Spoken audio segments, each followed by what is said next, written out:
Bueno, aquí les dejo la clase introductoria al poema mitológico de la Circe, de Lope de Vega. Bien, vamos a ver primero, como siempre, algunas generalidades en torno a este poema mitológico. Como ustedes saben, está incluido en un volumen misceláneo que lleva el mismo título, ¿m? La Circe y otras rimas. En la clase asincrónica sobre Lope Poeta tienen ustedes una estructura del volumen en comparación con el de la Filomena porque son dos piezas bastante parecidas en cuanto al contenido, en cuanto a la ordenación, en cuanto a los géneros trabajados, en cuanto a la intencionalidad que la crítica le atribuye y que resulta bastante evidente, que tiene que ver con esta búsqueda de Lope de Vega de un lugar en la corte de Felipe IV.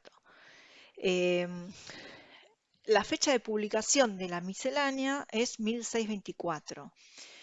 Pero bueno, exactamente la fecha de composición del poema mitológico es más inexacta, aunque se cree que es más o menos de la misma época, digamos que no es una escritura que haya sido hecha con mucha anterioridad, digamos, por estas cuestiones que hemos estado discutiendo, que tienen que ver con una ubicación frente a la nueva poesía de Góngora, un intento por imitar en algunos aspectos la lengua gongorina, que es como la lengua de la poesía cortesana, también de, digamos, desmarcarse de esa condición de poeta popular que ya se había ganado Lope con su práctica del romancero y del género dramático, por lo cual, bueno, este poema debería estar fechado en un tiempo cercano al que fue publicado.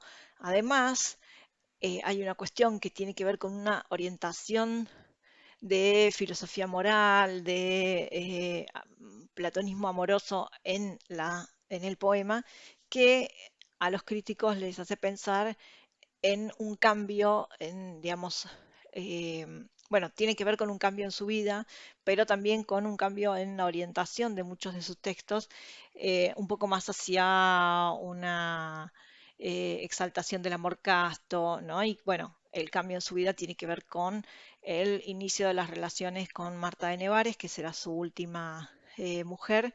En realidad el inicio de estas relaciones es bastante anterior, es hacia 1614, pero bueno, digamos, como que esta línea viene en relación con ese cambio en su vida, pero que tiene esa huella, ese impacto en su producción literaria. Respecto de las ediciones de la Circe, no contamos absolutamente con ninguna edición crítica, solamente la de Blecua, que es una edición, digamos, con escasas notas al pie, del mismo modo que la Filomena, o sea, es un volumen enorme, el de Blecua, que son las obras poéticas de Lope de Vega, que incluye la Filomena y la Circe. Pero apenas desparrama algunas noticias. Y en el caso de la Circe tienen más que ver con anclajes de sentido en el ámbito de lo mitológico que con interpretaciones o ayudas para la decodificación de algunas cuestiones más oscuras o más complicadas. Bueno, en consonancia con esta desatención que ha recibido el texto, tiene nula tradición crítica. Apenas hay algunas menciones digamos, en textos que abordan otras cuestiones. Se lo menciona así un poco lateralmente en algunos análisis de la trayectoria de la figura de Circe en la literatura, pero no es una obra a la que se pueda referir ninguna producción crítica importante. Así que bueno, estamos un poco solos en su lectura y análisis, lo cual tiene un lado bueno, que es que, bueno, seremos pioneros, y un lado malo, que es que estamos, bueno, justamente solos y hay cuestiones que tenemos que resolver sin la ayuda de nadie que las haya trabajado con anterioridad. Bueno, vemos un poco la tradición literaria que ha tenido la figura de Circe. Para empezar, vamos a establecer cuáles son los rasgos que frecuentemente se repiten en todas sus ocurrencias, digamos, cada vez que el personaje de Circe es invocado, es recreado o aludido, ¿no?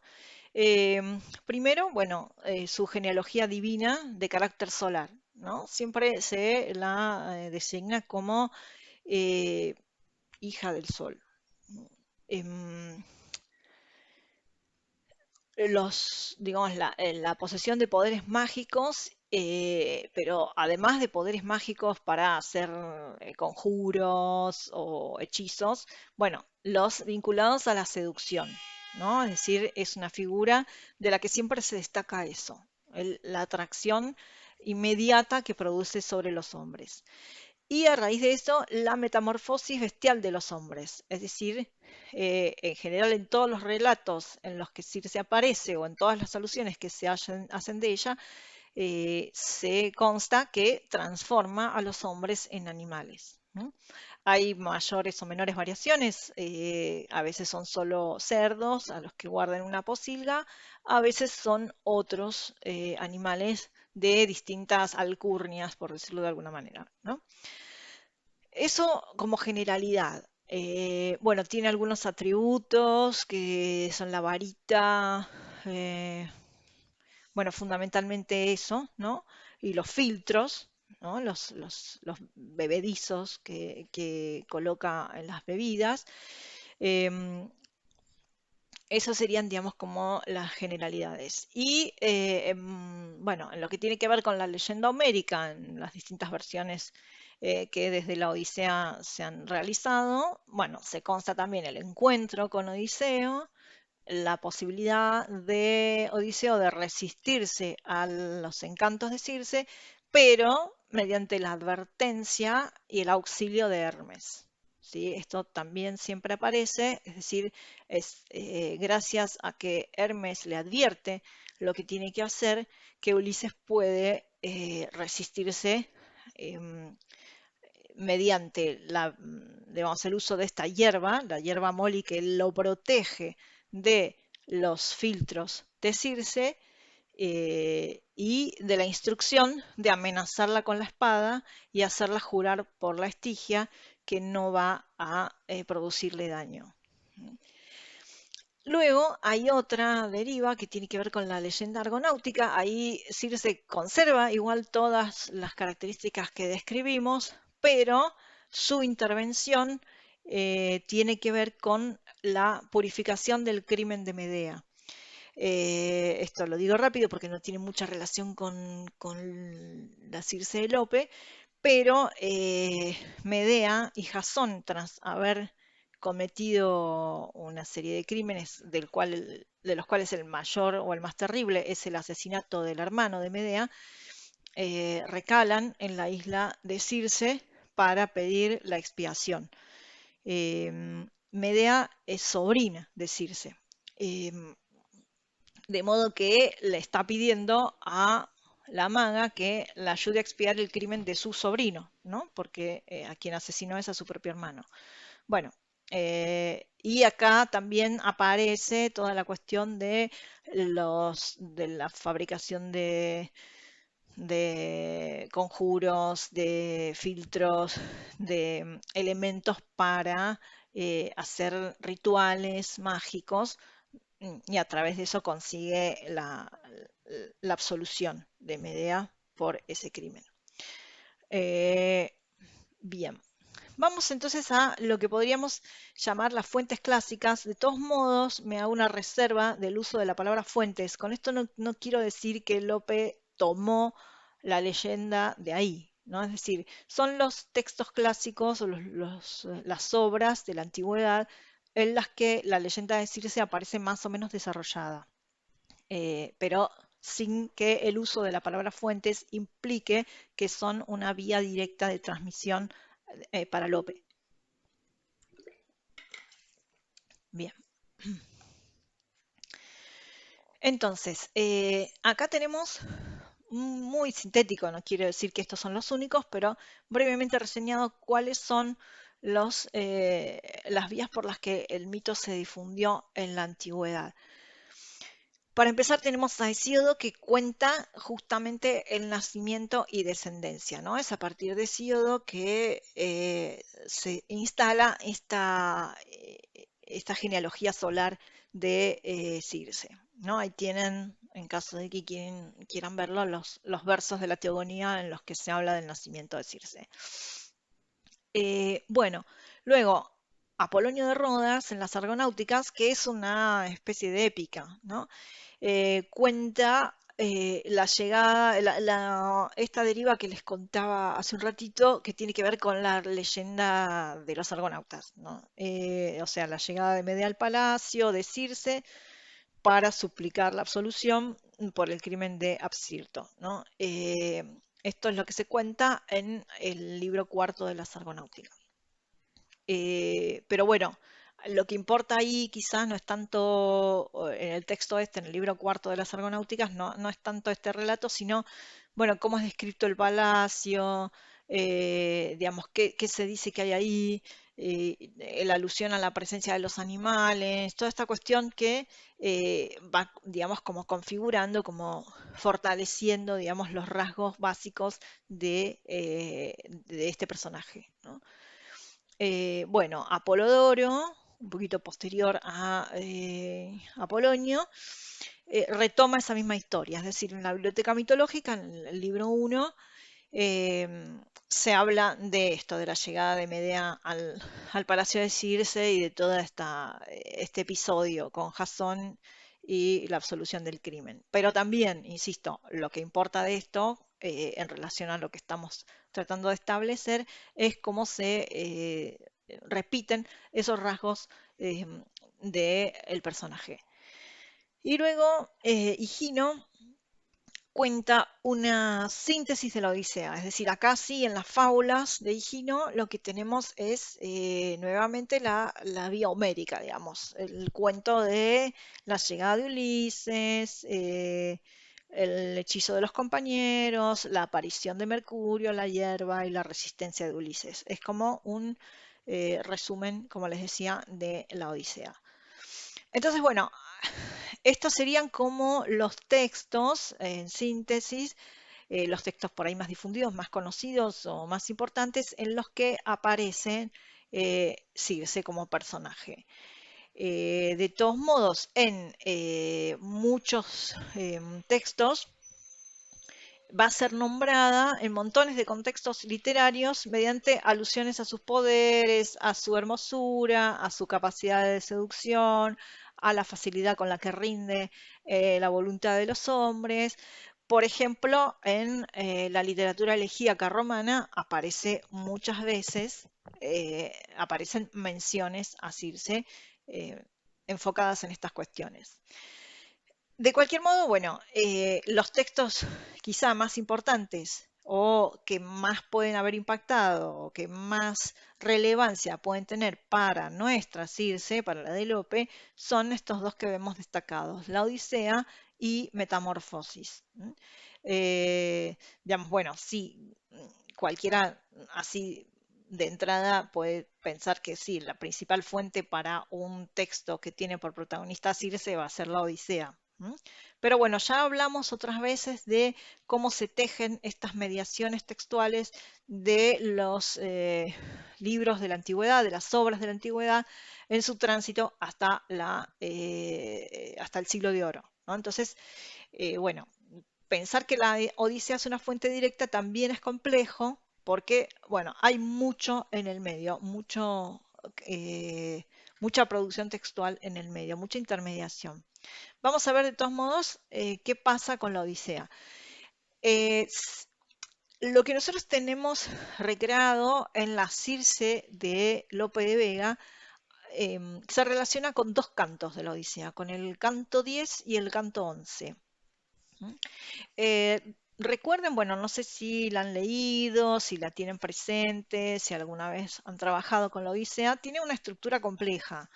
En cuanto hay mucho relato intercalado. Digamos, a partir del canto 9 comienza el relato intercalado de Odiseo, es decir, Odiseo llega a el país de los Feacios y sin haber sido reconocido, sin identificarse, comienza el cuento de sus historias, de todo lo que le sucede desde que sale de Troya. Entonces, con el canto 9 inicia esta relación con la aventura de Polifemo, ¿no? Todo el canto 9 está dedicado a Polifemo. Y el canto 10 tiene estas principales historias, ¿no? La estancia en el palacio de Olo, ¿m? El obsequio que el rey Olo le hace, que le regala un cuero donde están encerrados los vientos, la liberación de los vientos mientras están navegando, el naufragio y el regreso a la isla de Olo donde es expulsado, ¿no? Odiseo es expulsado porque Olo interpreta que está maldito por algún dios y no quiere saber nada con él. Luego de eso, la siguiente aventura es la de los lestrigones, ¿no? Que así náufragos como están a la deriva, llegan a la isla, se encuentran primero con la hija de Antífates, reconocen que es alguien importante, que es alguien de alcurnia. Ella los lleva al palacio de su padre, ahí encuentran a su madre y advierten la monstruosidad de este personaje, y luego aparece Antífates, el rey de los lestrigones, que los ataca, ¿no? Y bueno, todos los lestrigones los persiguen mientras se van comiendo a algunos compañeros de Ulises. En la huida pierden varios, o sea, se pierden varios compañeros, pero finalmente escapan, ¿no? Y por último, tras escapar de los lestrigones, llegan a la isla de Circe, ¿no? Y aquí también están como varios núcleos, digamos, de acción, ¿no? La llegada a la isla, bueno, previo a la embajada de Euríloco está la exploración, Odiseo mata un ciervo, lo comen todos muy contentos, al día siguiente manda a la embajada, van a Eurilo con la embajada porque dice haber visto un palacio antes de cazar el ciervo. Bueno, Euríloco va con los compañeros, con algunos compañeros que se transforman, son transformados, ¿no? Por Circe en cerdos. Euríloco logra escapar, vuelve, le cuenta a Odiseo todo lo que vio. Odiseo quiere ir a salvar a sus compañeros, Euríloco le dice que no quiere volver a ese lugar. Bueno, él dice que va a lo mismo. Se encuentra en el camino con Hermes, que, bueno, ya sabemos, le advierte lo que tiene que hacer, le da la hierba. Llegan al palacio de Circe, encuentro entre Circe y Odiseo, sucede todo tal cual Hermes se lo dijo, te va a poner un filtro en la bebida, toma la hierba para defenderte, atácala con la espada y hacela prometer por la estigia que no te va a hacer nada. Entonces todo esto sucede, se liberan los compañeros y se quedan, ¿no? Se quedan durante un año. Luego los compañeros le piden a Ulises volver, ya extrañan sus casas, entonces deciden irse, pero previo a lo cual Circe le dice que debe ir a consultar la sombra de Tiresias para saber qué vendrá, ¿no? Entonces le indica que debe ir al Hades y cómo debe invocar a las sombras. Ahí termina el canto décimo y en el canto décimo primero se produce la evocación de los muertos, es decir, el canto décimo primero es solamente eso. Eh, Llegan a donde está indicado que es el ingreso al Hades, celebran todos los rituales necesarios para invocar a las sombras y ahí las sombras empiezan a salir. Primero es la del Penor, que es uno de los compañeros de Ulises, que muere en el palacio de Circe y esto nadie lo había advertido, o sea, se cae por una escalera. Entonces Ulises se sorprende de encontrarlo en el Hades. Luego la sombra de Tiresias, que bueno, su discurso consiste en un análisis de los episodios que faltan, de los que van a venir a partir del canto 11, o sea, todas las aventuras que le esperan a Ulises. Luego aparece la sombra de Anticlea, que es la madre de Ulises, que le cuenta cuál es la situación en el palacio de Ítaca, la resistencia de Penélope, la tela de Penélope, el asedio de los pretendientes que quieren hacerse con el palacio, las riquezas, la hacienda, el gobierno, todo lo que corresponde a Ulises. Y luego hay un desfile de sombras de mujeres ilustres que tuvieron descendencias divinas, es decir, con mayor o menor grado de aceptación, son las mujeres que tuvieron hijos con los dioses, ¿no? Tiro, Antíope, Alcmena, Yocasta son algunas, ¿no? Eh, y luego las sombras de varones ilustres. Agamenón, Aquiles, Ajax, todos estos que lamentan la guerra, son todos reyes muertos en la guerra de Troya, y luego Sísifo, Tántalo y Heracles. O sea, es un extracto, ¿no? Hay muchos varones y muchas mujeres más. Yo simplemente menciono acá algunos. ¿No? Digamos, como que el canto cierra con una serie de reflexiones que producen estos espectros. Bueno, como ven, digamos, hay operaciones de construcción por parte de Lope con todo este material de distinta manera. Bueno, y Metamorfosis sabemos que es un texto que Lope conoce a través de las traducciones, así que dado que aparece Circe en el libro 14, es importante tenerlo en cuenta como material de, digamos, de posible consulta, de posible utilización para la composición del poema. ¿Qué pasa en el libro 14 de Metamorfosis? Bueno, se abre justamente con el relato de la metamorfosis de Sila. Digamos, es algo que viene del libro anterior, que viene del libro 13, porque en el libro 13 está hablando de la historia de Glauco, de las historias de Glauco, de cómo Glauco se convierte en un dios marino, que está enamorado de Sila, que Sila no le corresponde. Entonces Glauco pide ayuda a Circe. Así empieza el libro 14. Pero ¿qué sucede? Circe está enamorada de Glauco, por lo tanto no tiene ningún interés en ayudarlo a conquistar a Escila. Y, digamos, en venganza por esta situación, lo que hace es transformarla en el monstruo marino en el que se convierte. Es decir, Escila luego pasa a ser digamos, un promontorio, una roca a la que todos los marineros le temen, pero en condición de monstruo marino es un ser que tiene la mitad del cuerpo de mujer y sus piernas, o digamos todo lo que está como debajo del agua, son perros. ¿No? Y cuando Ulises pasa por ahí, bueno, varios de sus compañeros perecen devorados por los perros de Sila. Eh, Luego de esto, el libro sigue con las aventuras de Eneas, es decir, digamos, hablando, el enlace para hablar de Eneas es justamente el paso de Eneas por el estrecho donde está Escila. Em, y entonces viene un resumen de los 5 primeros libros de la Eneida, ¿no? En realidad había empezado un poco antes, porque, digamos, desde el libro 13 que comienza, digamos, a contar la historia de la guerra de Troya, ¿no? Un libro 13 o un poco antes, son como un resumen de de la Ilíada y luego viene como este pequeño resumen de la Eneida. Entonces, eh, en el libro 14 además se cuenta el descenso de Eneas al Orco y acá aparece este personaje de Aqueménides, que es el que cuenta la historia de Ulises y Polifemo. Y el personaje de Aqueménides es un personaje de la Eneida, pero, perdón, de la Ilíada. Em, el que es totalmente inventado por Ovidio es Macareo, que es el que le cuenta a Aqueménides la historia de Ulises y Circe. Digamos, ahí aparece recreada, repetida la historia de la llegada de Ulises a la isla de Circe y todas las cuestiones que conocemos. O sea, fíjense lo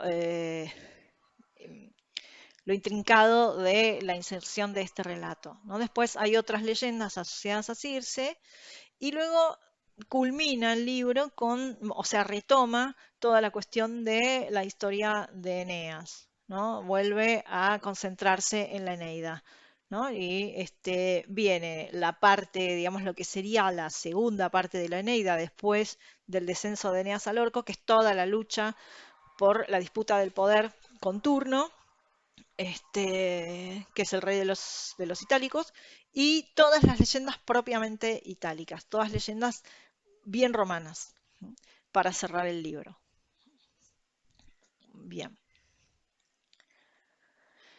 Bueno, ¿qué pasa con Circe en otros autores del siglo XVI y XVII? Bueno, lo que podemos sintetizar como Circe en España. O sea, la leyenda de Circe, la historia de Circe, el personaje era sumamente conocido. Se pueden rastrear un montón de menciones en poemas de todo tipo, comparaciones de mujeres con Circe, comparaciones de la belleza de una mujer con la belleza de Circe, es decir, que es un parámetro de belleza encantadora, digamos, de una belleza que seduce pero que da miedo, de maga, de hechicera, es decir, para parangonar, para establecer paralelismos con estas ideas, lo que tiene que ver con la magia, con el encantamiento, con la seducción, con la reducción de las potencias de los hombres, aparece siempre la figura de Circe, es decir, que eh, era muy conocida, asociada con Medea, asociada con Hécate, dependiendo de cuánta negrura y oscuridad se le quiera asignar, pero no es un personaje desconocido, ¿no?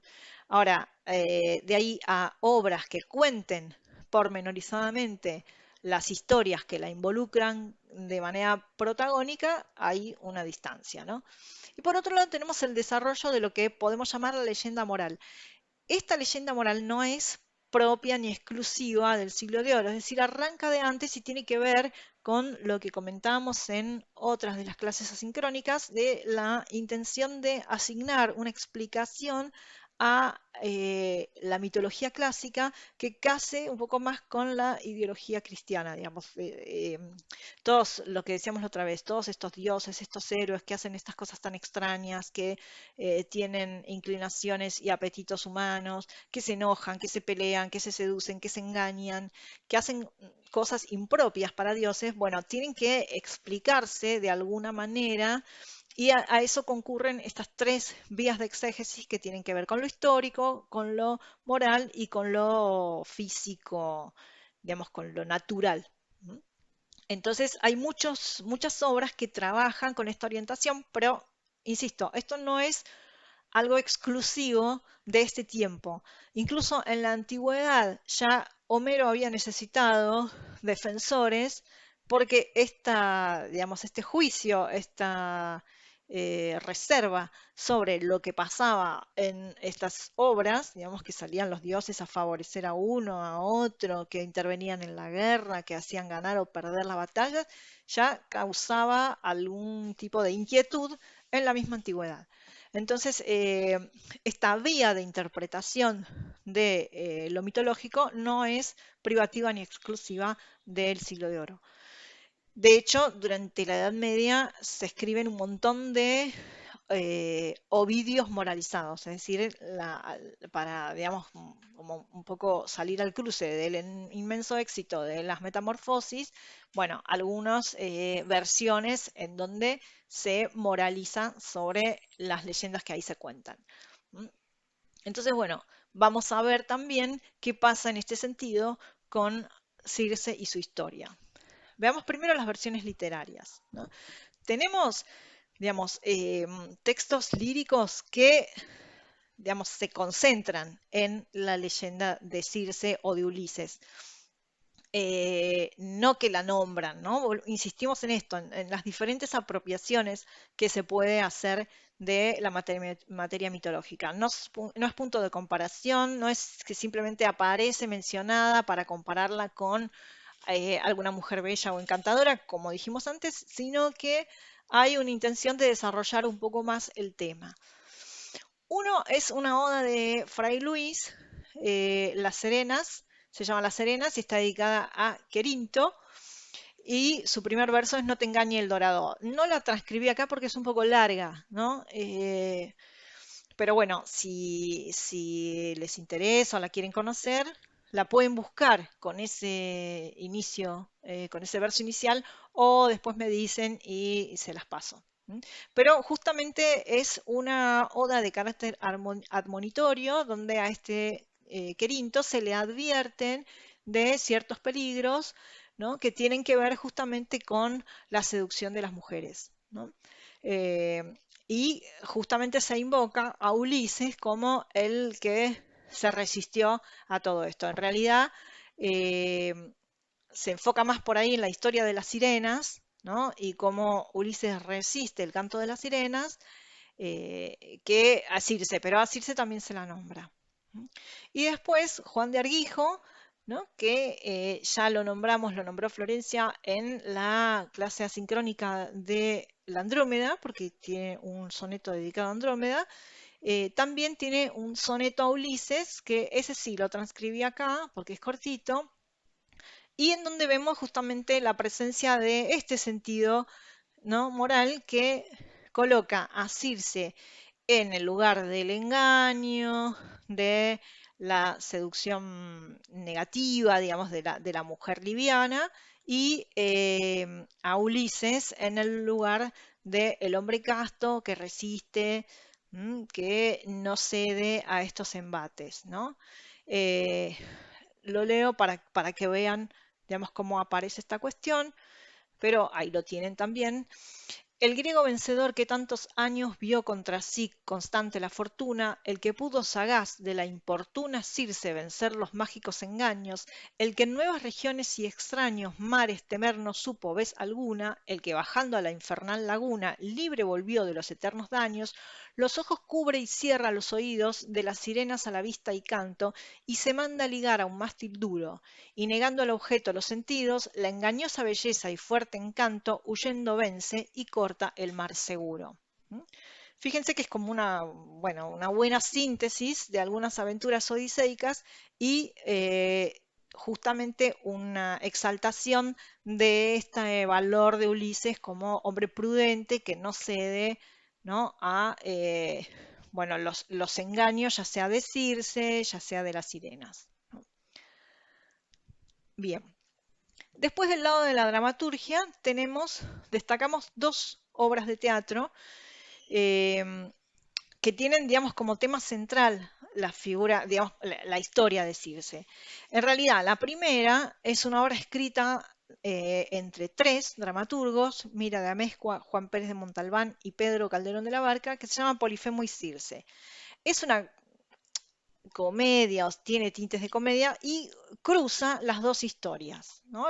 O sea, es como una pequeña recreación puesta en escena de episodios de la Odisea, casi como que fueran, que transcurrieran al mismo tiempo, es decir, las dos islas, la de Polifemo y la de Circe están cerca, entonces Ulises va de una a otra y vive esas dos aventuras, la del Polifemo o sea, la del Cíclope y la de Circe casi al mismo tiempo, y al mismo tiempo se incluye también la historia de Polifemo, Galatea y Asis. Todo junto. Y la otra, El mayor encanto amor, esta es de Calderón solo, es una comedia, o sea, termina bien, y esta sí es, digamos, un relato de la historia de Circe y Ulises. Bien, ahora, ¿cómo circula esta beta moral, esta línea de la tradición moral? Es decir, ¿qué es lo que nos dicen las versiones alegorizadas de la leyenda de Circe? Hay una fuente bastante importante para la difusión de esta línea interpretativa alegórica, que es la filosofía secreta de Pérez de Moya. Pérez de Moya realiza, compila un manual mitográfico que fue muy consultado en el Siglo de Oro. En realidad es un texto en prosa, digamos, no tiene, está muy lejos de las traducciones de Ovidio, está más cerca de el libro de Boccaccio o el de Conti, es decir, que son manuales mitográficos que seleccionan las leyendas míticas y las ordenan con algún criterio. Em, y, digamos, toman como fuentes justamente los manuales mitográficos de la antigüedad o, digamos, aquellos libros que se concentraron en trabajar explicaciones para los relatos míticos, desde las etimologías de San Isidoro o los libros de Fulgencio, bueno, también Higino, es decir, estos que hemos ido mencionando, Apolodoro, o sea, esas son las fuentes de Pérez de Moya. Digamos, las fuentes que él declara. De ahí a que sean fuentes directas es otra cosa, pero los cita permanentemente. Y lo que hace es contar en síntesis la aventura mítica y dar las declaraciones según estas tres corrientes interpretativas de las que venimos hablando. Según la tradición ebemerista o histórica, es decir, que los dioses y los héroes son hombres mortales, pero que por la grandeza de sus hazañas quedan elevados a la estatura de dioses y semidioses, es decir, reyes, héroes de todo tipo o nobles que acometieron grandes hazañas y entonces la historia, ¿no?, los elevó a la estatura de dioses. O la interpretación física natural, es decir, que los personajes míticos representan fuerzas de la naturaleza en constante pugna, y eso es, digamos, lo que alegoriza en las historias. Y, bueno, la declaración alegórica, que tiene que ver con una interpretación moral, ¿no? Lo mismo sucede en los traductores de Ovidio, que ya vimos en la clase asincrónica sobre el poema de Filomena, que justamente lo que hacen es buscar una manera de interpretar las historias en sentido moral, ¿no?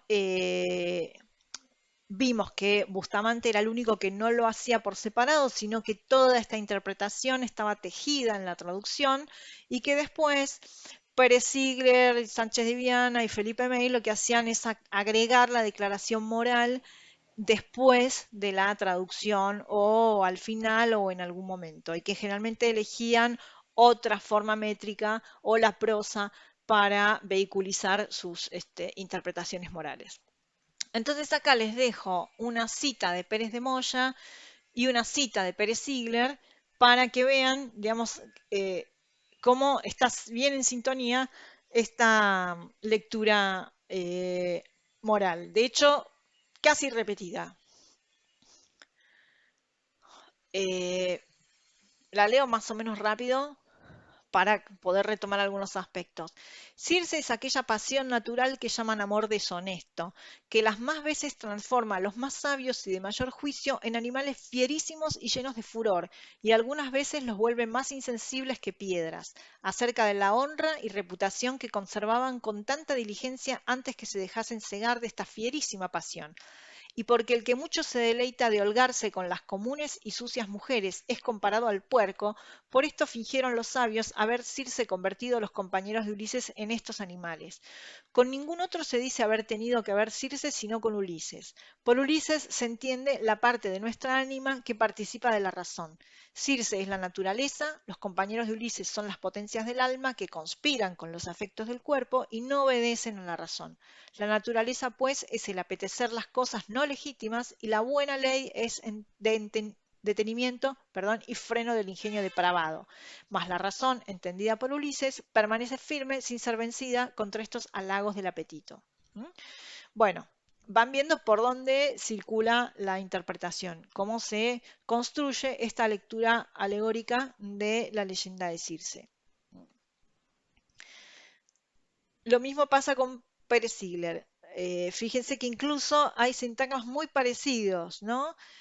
Animales fierísimos y llenos de furor, más insensibles que piedras, acerca de la honra y reputación que preservaban con tanta diligencia antes que se dejasen cegar de esta fierísima pasión. Eso está casi literal de el anterior, ¿no? Los compañeros de Ulises transformados de Circe en puercos significan los hombres que se dejan vencer de la lujuria. Que fuesen después libres por Ulises con la instrucción de Mercurio, se muestra que sola la prudencia puede guiar a los hombres hasta sacarlos fuera del incomprensible laberinto de las turbaciones. Bueno, sin este tono machacón, en la Circe de Lope vamos a encontrar algo de esto, ¿no? De la figura de Ulises como el hombre prudente, el hombre que resiste, el hombre casto.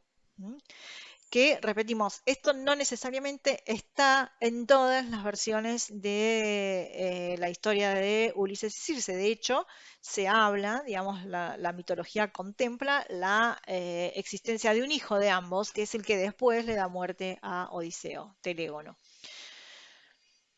Bien,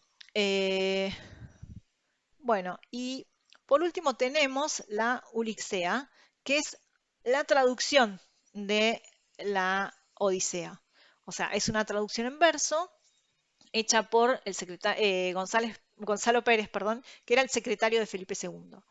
Esta traducción es dedicada a Felipe II, está escrita en endecasílabos sueltos y primero se publicaron los cantos de 1 a 13 en 1550 y 2 años después lo que faltaba, digamos, del 14 al 24. Eh, digamos, no tengo mucha noticia de cuánto circuló esta traducción, pero digamos, en la medida en que fuera medianamente accesible, es una fuente que pudo haber utilizado Lope para el poema, porque, digamos, de hecho, digamos, está en verso, es decir, que ya hasta el formato favorece su empleo como fuente. ¿Mm? Bien, y por último nos queda ver la estructura. La estructura de la Circe es bastante compleja.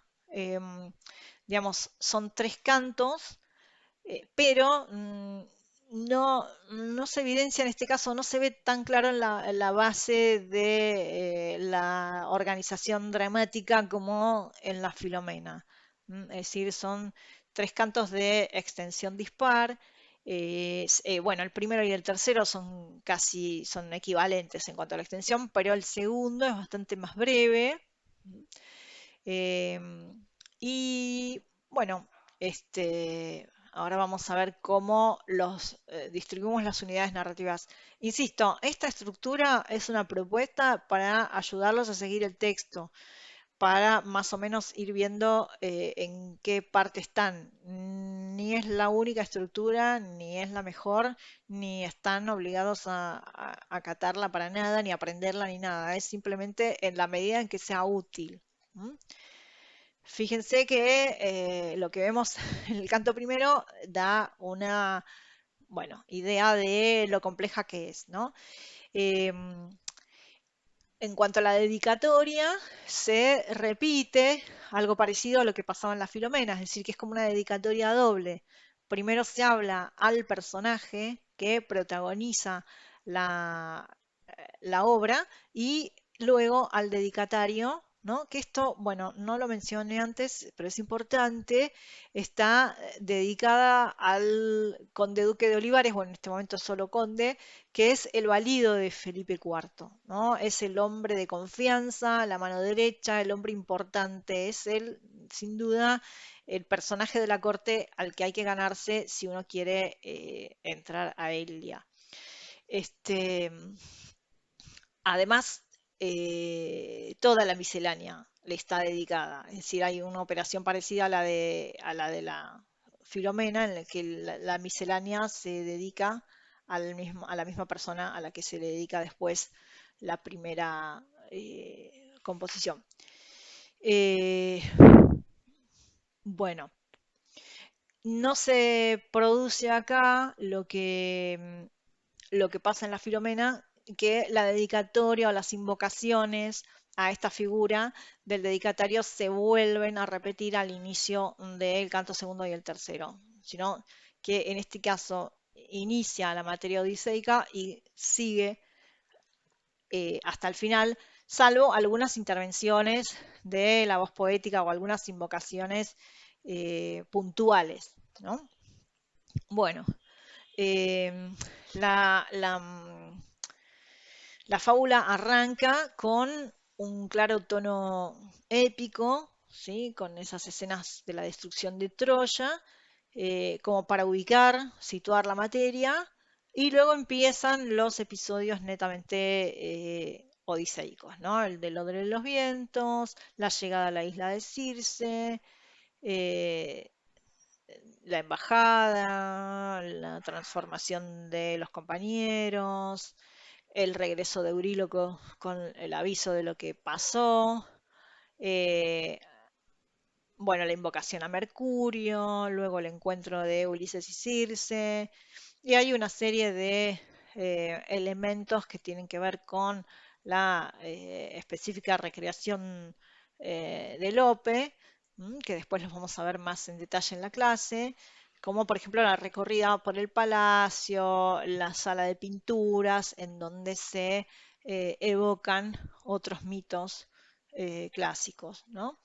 Eh, y hacia el final del canto comienza el relato de Ulises que va a reponer todas las aventuras anteriores. Eh, bien, el canto segundo va a continuar con el relato de Ulises. eh, digamos, todo el canto segundo sigue siendo el relato de Ulises que Ulises le hace a Circe de todas las aventuras vividas, y aquí se va a insertar la aventura de Polifemo. Ahora, lo interesante es que la aventura de Polifemo está dentro del relato de un pastor. Es decir, no toda la aventura, por supuesto, la aventura de Ulises y el Cíclope cuando lo ciega, cuando escapan de la cueva escondidos en el rebaño, todo eso no está contado por Odiseo. Pero antes está el relato de este pastor soldado que cuenta la historia de Polifemo y Galatea. Y aparece nuevamente un canto de Polifemo, la muerte de Asis y un lamento de Galatea. Y bueno, el canto tercero también es de una estructura más sencilla. Termina el canto de Ulises, así que volvemos como a la línea narrativa del primer canto. Después de la larga estancia con Circe, Odiseo quiere irse. eh, Se habla también sobre su constante resistencia a tener, digamos, algún tipo de relación amorosa con Circe, el rechazo permanente. Eh, bueno, hasta que finalmente se acuerda la partida de todos y luego viene la catábasis, ¿no? Es decir, el descenso a la consulta de las sombras, ¿no? Con todos los elementos que más o menos hemos estado describiendo y con algunas innovaciones también, como la aparición de la figura de Caronte. Bueno, y finalmente el cierre que se da invocando al destinatario. Bueno, esto es todo para cuanto tengo para presentarles el poema mitológico de la Circe. Y bueno, espero que sea útil y nos vemos en la próxima clase. Chau, chau.